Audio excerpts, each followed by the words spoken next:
Welcome to Standing on Business with Eric Foss. I'm your host, Eric Foss.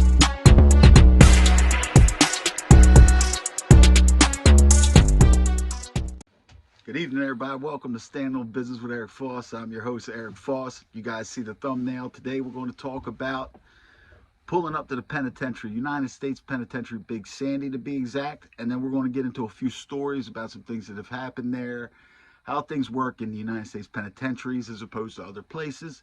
And just basically all around, I'll talk about a couple incidents people may have heard of. All right, let's just start off with this. In the United States federal system, the BOP, you have different security levels. Obviously, you have the camp, then the low, then the medium, then the penitentiary, then you have like your supermaxes, SHMU programs, and all that. So now, the most dangerous place that you could be in is the United States Penitentiary. That is a fact.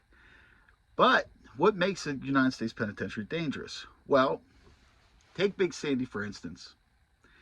Big Sandy is what they call a new penitentiary.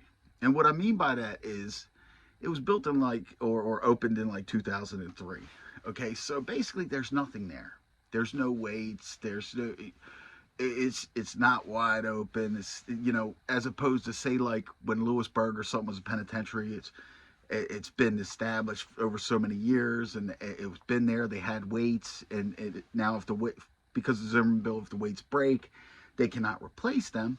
But these old places would still have weights. A lot of times there was already structure with older inmates and stuff, like an Allenwood Penitentiary and stuff like that. Like an Allenwood Penitentiary, I would call that a nursing home. Got 2 weight pits. Nothing's jumping. But these newer penitentiaries, they're just basically gang breeding grounds. And just, there's nothing to do. There's nothing to lose, put it that way. So a lot of times that's what controls things too. So, if you can lose your weights and they take them out of the jail, nobody's going to hit nobody in the head with a weight, or nobody's going to do nothing crazy where they lose. You understand what I'm saying? So, new penitentiaries like Big Sandy, there's nothing to look forward to. Okay, so here's how I get there. I've told the story about how I went for the medium or whatever. So I went to lockup. You guys have heard that story. So when I'm on lockup, still in the medium, the case manager comes by, and he's like, he did my points to where they did everything to me to get me to 24 points so they'd be able to send me to penitentiary. That's what they wanted to do. So anyway, he walks by my cell, and he's like, Foss, yeah, you're going to penitentiary. I'm like, okay. Now he walks, I guess, up on the cells above me. He's talking to this guy, and it's like this wannabe gang white dudes, wannabe white power guys or whatever. I guess he hit somebody in the head with a lock. Well, he tells him he's going to the penitentiary. This dude screams, "No, Mr. Amos, please, I can't go." He's like crying. I'm like, damn, these dudes that scared of it, you know what I mean? So now you'll hear rumors when you're in the FCI, and you know what I mean, especially when you're on lockup, headed to the penitentiaries and stuff. I'll tell you this, it goes so far as the COs are involved in it. Like the SIS guy, the one who actually got me sent out of jail, who didn't like me. I think he had something to make sure I go to a bad place and not a good place. He came by my cell, and you're not supposed to tell you where you're going, but he goes like this to me. He's like, yeah, you're going to Bloody Sandy. And he just walks off. So what the thing is so you hear all these stories. Now, Big Sandy, like I said, it was new. Now, it's an active gang yard. And what that means is about 85% of the yard is in some type of gang. Even the independents, that's a gang a lot of times. You know what I mean? It's just it's clicked up. And there's real gangs. This is the real deal, man. I've never seen so many white gangs in my life. I didn't know they existed like that. I just, like everybody else, thought Aryan Brotherhood. I thought that covered it all. I didn't know. But anyway, we pull up. So after transferring all, we're pulling up we're coming from Atlanta. We're pulling up to Big Sandy. Now, I would say on the bus, it was about probably 45, 46 of us. And as you pull up, you could see from the outside just the difference between a penitentiary and an FCI. It's the wall. It's not just a fence. It's fence too, but you got the wall. Also, you have towers, gun towers in the yard. We'll get into that. because these people will unalive you fast. So anyway, we pull up. Now, as you're coming in to any prison, but especially in the penitentiary, they basically vet you. Like, what's up with this person? Can they go in this yard? Because this shit's serious, guys, when I tell you. So, anyway, during the vetting process, some was pretty easy for the COs because I would say out of the 40-some of us, about half just said, hey, put me on protective custody. And they went to protective custody. Now, obviously, I'm not going to protective custody or nothing, but it was so weird. Like, it was something new to me. So they take me in a room. This is when you're coming in and being processed. The SIs take me in a room and they strip me. Now, when they strip you in the penitentiary, for this reason, see, they don't do this like the other places. They're looking for gang tattoos and stuff like that. Now, on the wall, you can look up and you see all the gangs, active gangs listed that are there. Yes. So, like, you'll see on there, it's all the different types of gangs, all the white gangs, black gangs, Hispanic gangs, everything. So, now, I have a tattoo that says MOB on my stomach. Stands for money over bitches. Okay? They seen that and they scream, you're in a black gang. I said, whoa, what the fuck are you talking? Why do you got a black gang tattoo? I'm like, oh my God, man. So, I'm like, this ain't no damn gang tattoo. It means money over bitches. They're like, oh, you're probably going to get, stabbed over this or whatever. I'm like, okay, whatever. Now, I'm getting my property.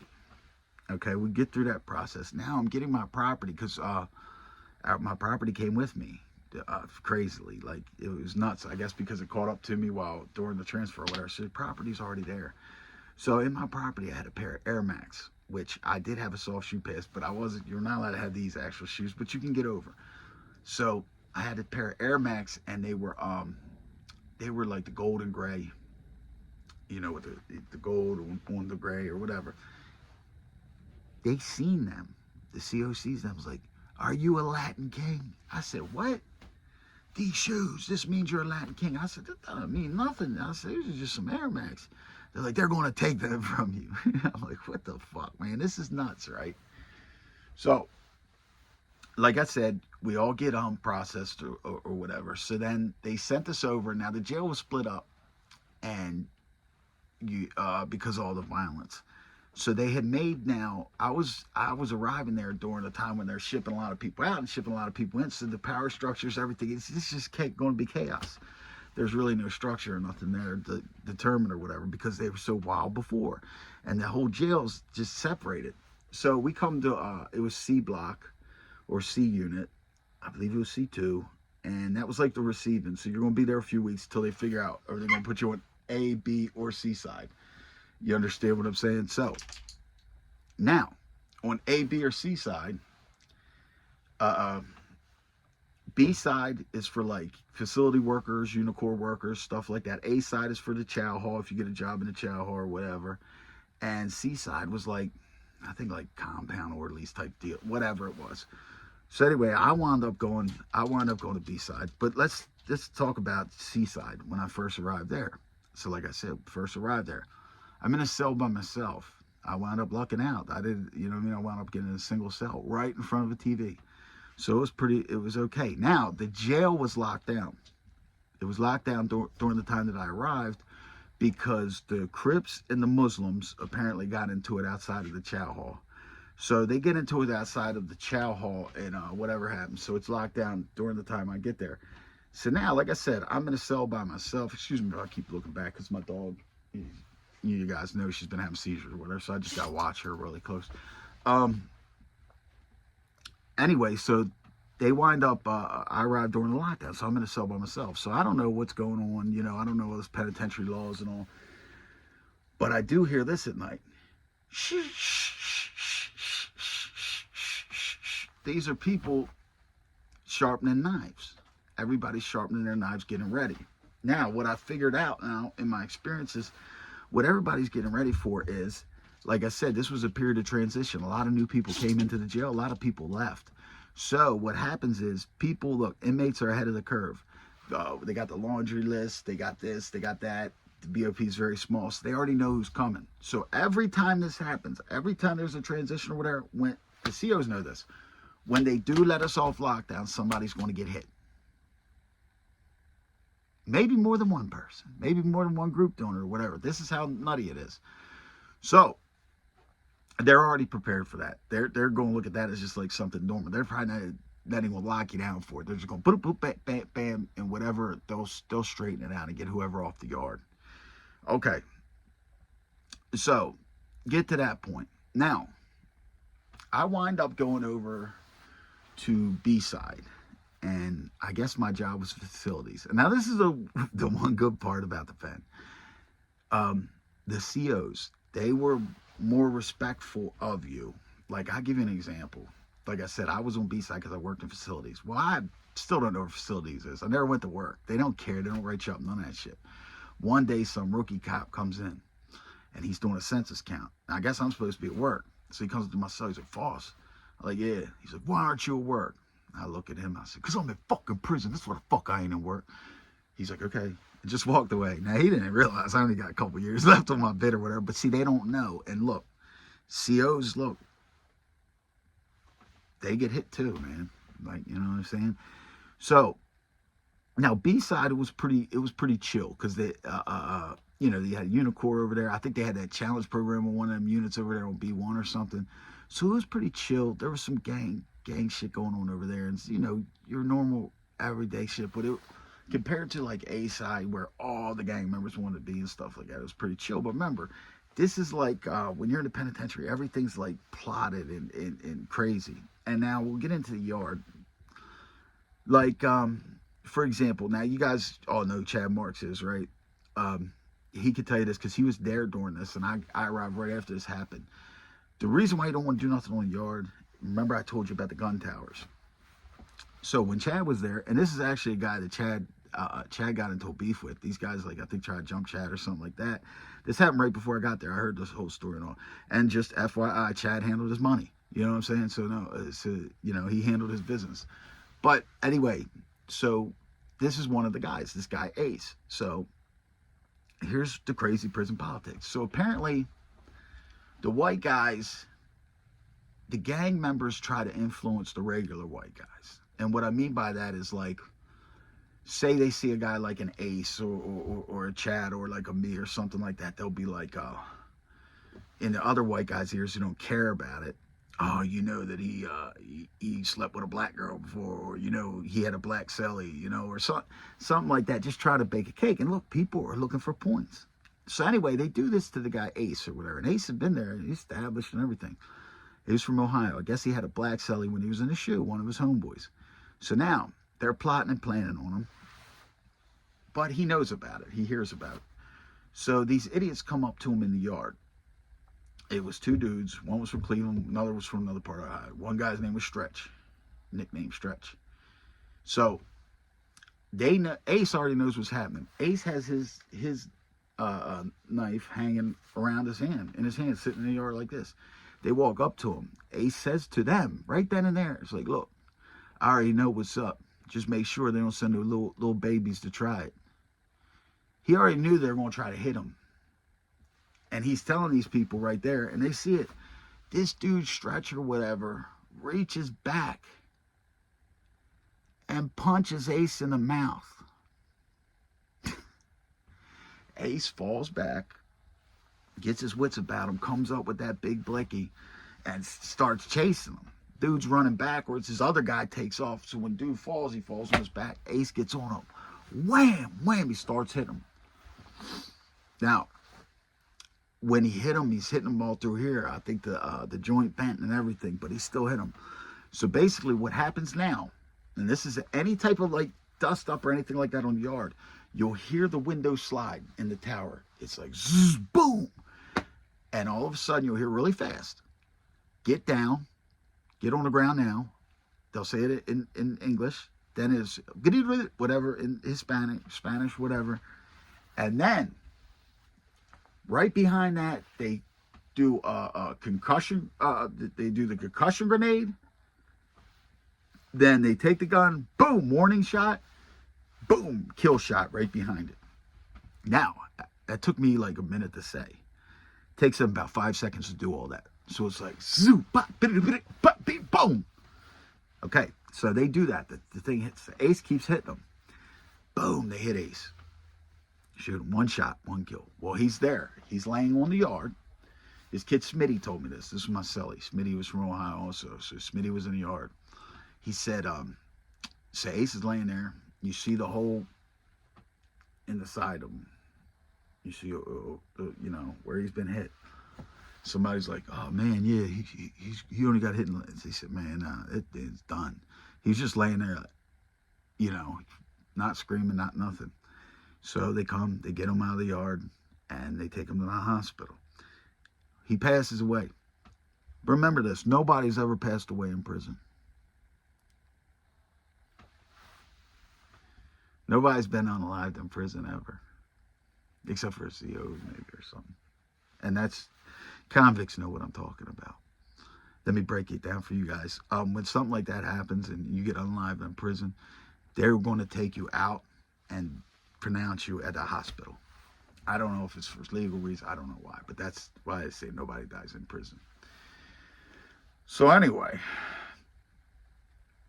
incidents like that happen. So that's with the tower stuff. And when I'm saying things are calculated and stuff, okay, let me break down like the cars and stuff and the different races.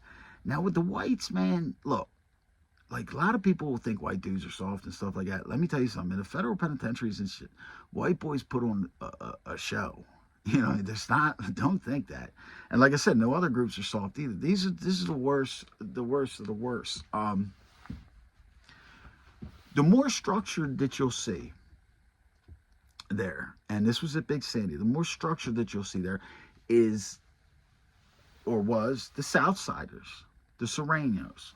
Okay, there was about 300 to 400 of them on the yard. Okay, but there was one man in control of them all. That's the Emmy. That's the Black Hand. He's Mexican Mafia. So they always keep one of them on a penitentiary yard with, or sometimes two of them will have to split the yard to be over top of the Serranos. So to keep the Serranos in check. It is so structured that I've seen the Emmy come out on the yard, 150, 200 Serranos. Hey, sit. Everybody sit down. He'd get on their ass about this and that. They didn't like him. Okay?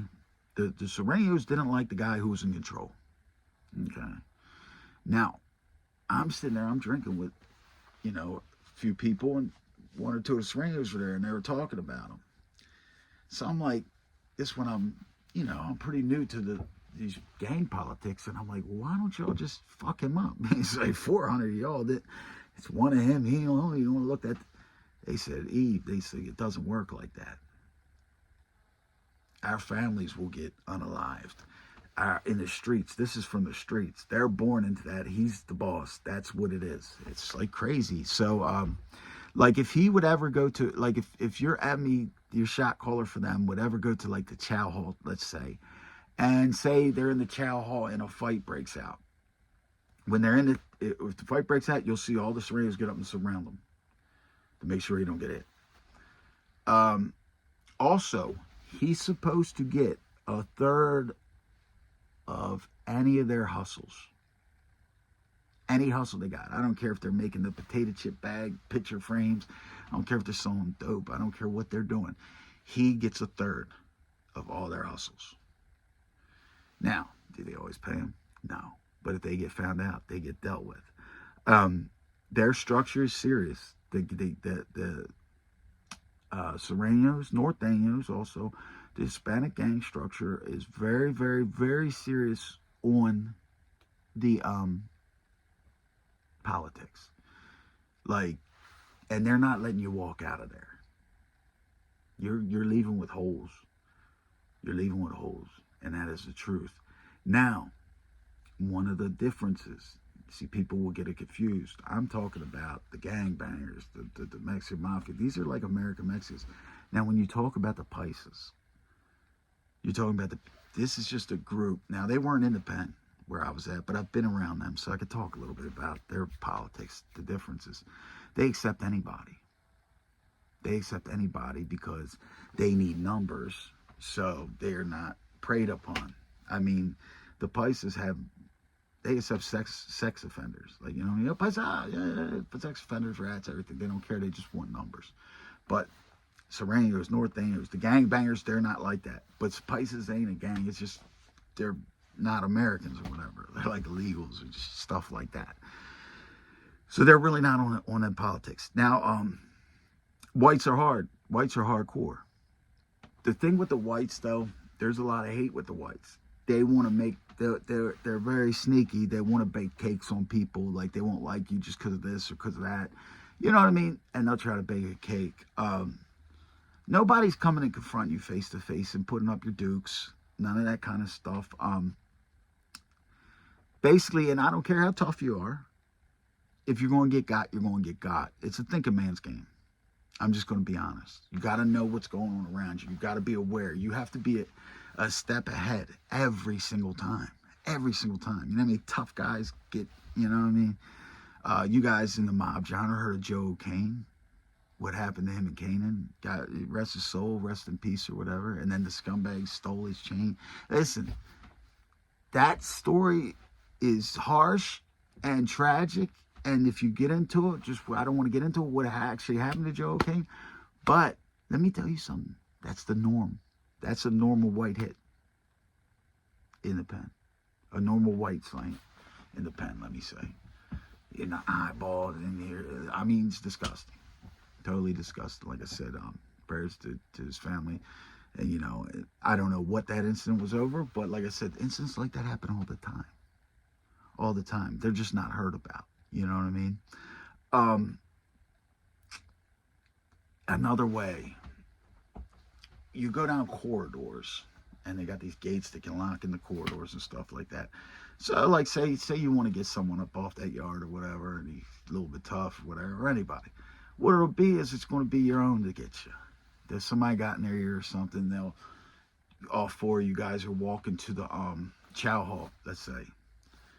All of a sudden, one guy tackles my legs, and that's all he does is hold on to my legs. Boom. So now I'm on the ground with somebody just holding on to my legs. Now here comes two other guys, one with a blicky, the other guy stomping you. I mean, it's pretty much you're done. You know what I mean? And this happens on a regular. You're different. You had a Muslim car. Now, you'll hear about Muslims being snitches and stuff like that, and people become Muslim for protection and stuff like that. Everybody's heard that, right? Shout out to Muslims. I'm just, about to break this down. Now, that's in any car. There's no clean cars. Don't ever believe that. But here was the difference. The Muslim car was like this. Like, say, in Big Sandy, when if they found out like a Muslim guy had cooperated before, depending on the situation, but 9 times out of 10, they let him walk up. They give him a chance to walk up. And what I mean is, go walk to PC and don't let us ever see you again. Get out of here. Instead of hitting them. That's the difference. They weren't like saying it's okay to rat or not like that. Not in a penitentiary. Now, I will say this. I'd seen a protection move. If you remember the story,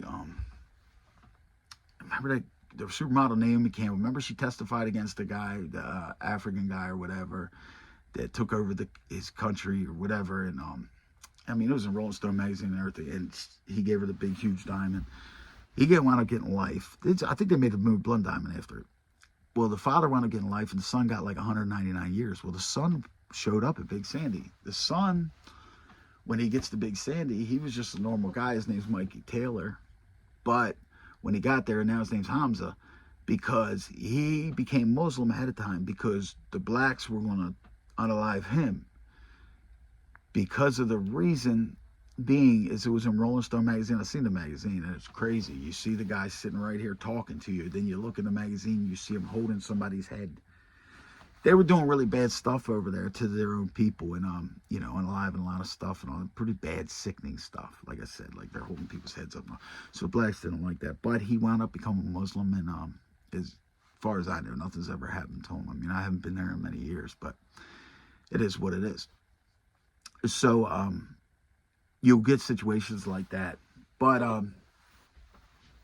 are the horror stories true? Yes.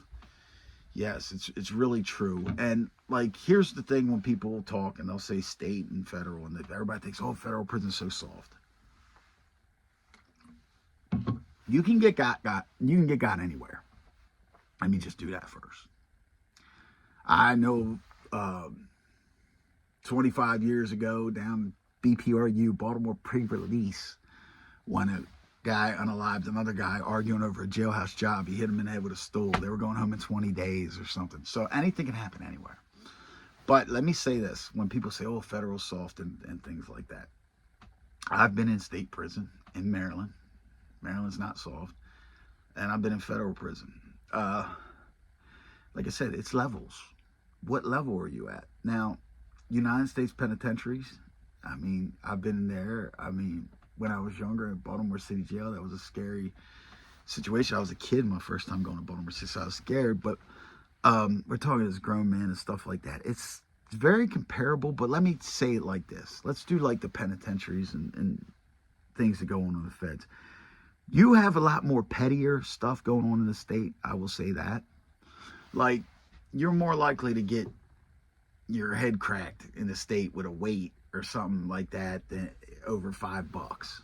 Then that's not really going to happen in the feds. You know what I'm saying? But in the feds, when the things happen, it's more serious. Let me say it like that. There's more unaliving and stuff like that. Now, when you're talking about your highest level penitentiaries, guys who've been in the state, and I want you to do this. Every state, like where I'm from Baltimore, so my state is Maryland. Now, when I was growing up, the worst prison in this state was Jessup Cut. It was the Cut. Then I think they did the Cut Annex out back, or whatever, but let's just say the Cut. So now that would be your highest security level, like, you know what I mean, that's not locked all the way down. And you would, that's the worst of Maryland. Now, let's do United States Penitentiary. What did I just tell you? How did I get there? I didn't get sent there. I wound up screwing up so bad and catching assault cases and stuff that they want in prison, they wound up sending me there.